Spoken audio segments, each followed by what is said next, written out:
May, the more fun-loving, girl-chasing type of kid, and how they balanced each other as they pursued their spy mission. It was easier with the Prince Umberto and Princess Marie Jose because they're, again, historical people. And Princess Marie Jose is the son of the daughter of the Belgian king, and her brother, who became king of the Belgians, was in prison during this time period and treated mercilessly by Hitler, even starving him in his own palace dungeon. So she had a vendetta against Hitler and hated him. Umberto hated him too, and when Hitler came to Italy to visit and prop up Mussolini, Prince Umberto refused to meet with him, but was forced to give up his bedroom to Adolf Hitler in the palace. When you do historical fiction, how do you decide what part has to be real and what part is imaginary, and how do you discover?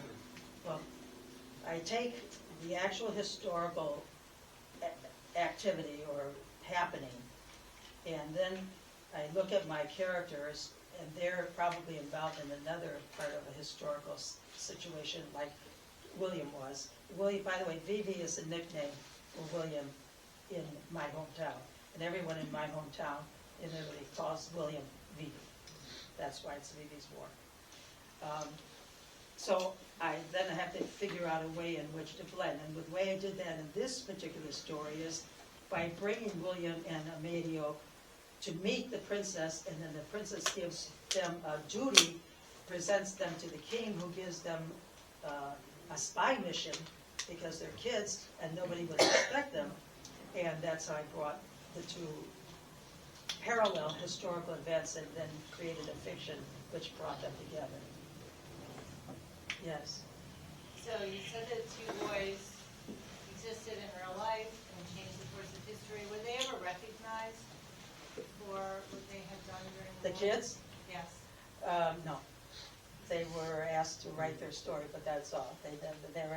Well, what happened was that a year after the war ended, there was a vote in Italy, and the monarchy was defeated, and so the king couldn't present them with the medals. In the story, however, they are recognized because it was long overdue.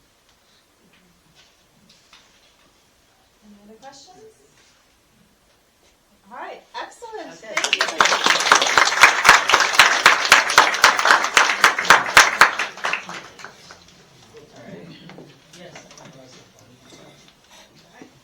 Our next writer up is Lou Corsino. He's going to talk to us about his book, Hopelessly Alien, The Italian Immigrant Experience in Chicago Heights, which was published by SUNY Press.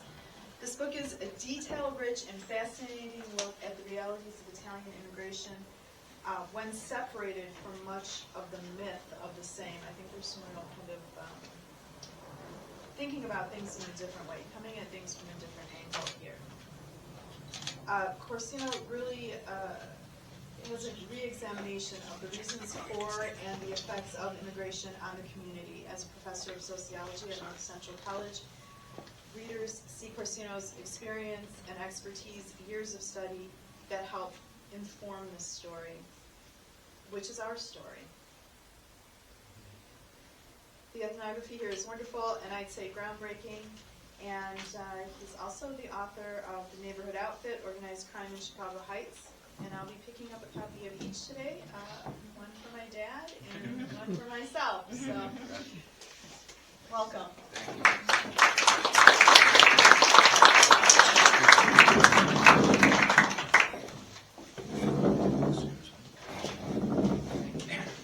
you, Christina. This is, remember, was it Dante? Dante, and part of Dante's Inferno, he said somewhere, abandon hope, all who enter here. I'm not there yet, but I'm close. This is a diatribe against hope. And so that way, and hope that relates to immigration too. So the title of my book is Hopelessly Alien, the Italian Immigration Experience in Chicago Heights. In order of generality, This is a book about hope. It's a book about immigration. It's a book about Italians, and it's a book about Chicago Heights. The phrase hopelessly alien comes from an exasperated immigration director at Ellis Island in the early 1900s. He said Italians were hopelessly alien because their culture, their genetics, their history would never let them become American. They would always be aliens because of those situations. I use that phrase in a different manner. I use the phrase hopelessly alien in a sense that immigrants to America would never be fully accepted, I argue. They would always be aliens until they exhibited the core American values of hope.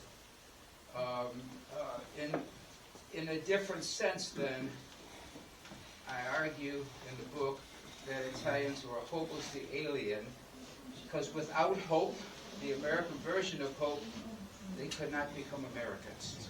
All right.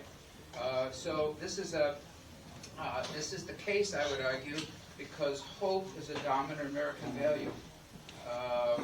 America was founded on hope, and it's still a core belief. The desire to do better, to aspire to something else, to exhibit what the noted historian Oscar Hamlin said about American society. American society is about joyful striving, or hope. Ellis Island was nicknamed the Island of Hope. Give us you're tired, you're hungry, you're poor. The American dream is the 20th century, in the 20th century version of hope.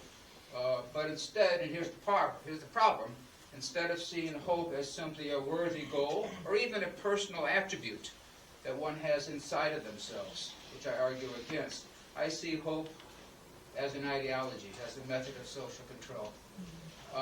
It's a tool that the dominant Native Americans use to shape and manage the influx of these new aliens, strangers who pose threats to the way of life of those people who are already here. Often done for benevolent reasons, and often done with an intent to help the immigrants.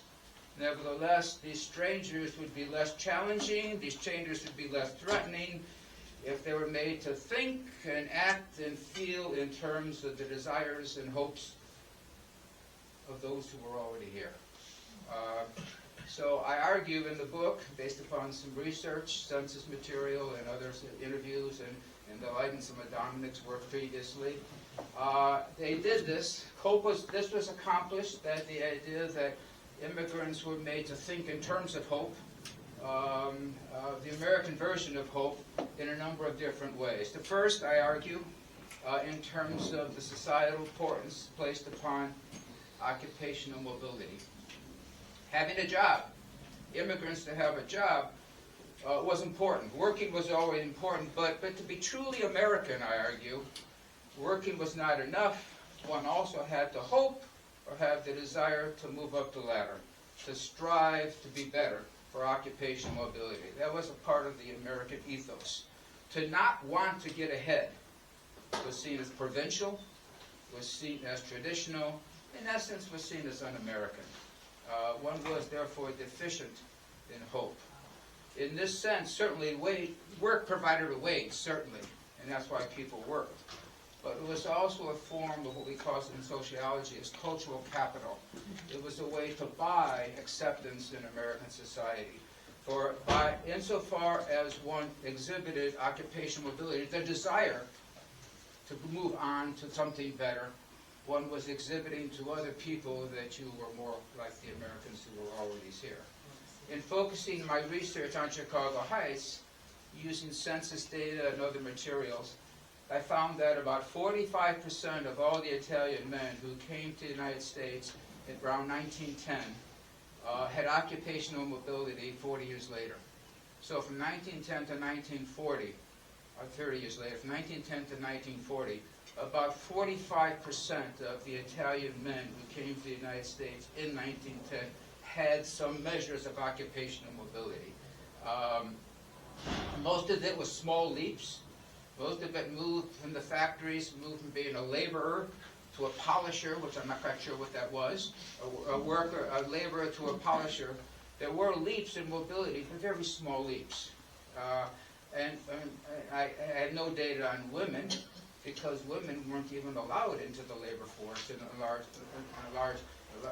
sense. And it's difficult to find data on women because the women changed their names because they're married and all that sort of stuff. But even if 45% of the men had 45% of the men had some mobility in that 30-year period, working in horrible conditions in the factories, that means that 55% of the people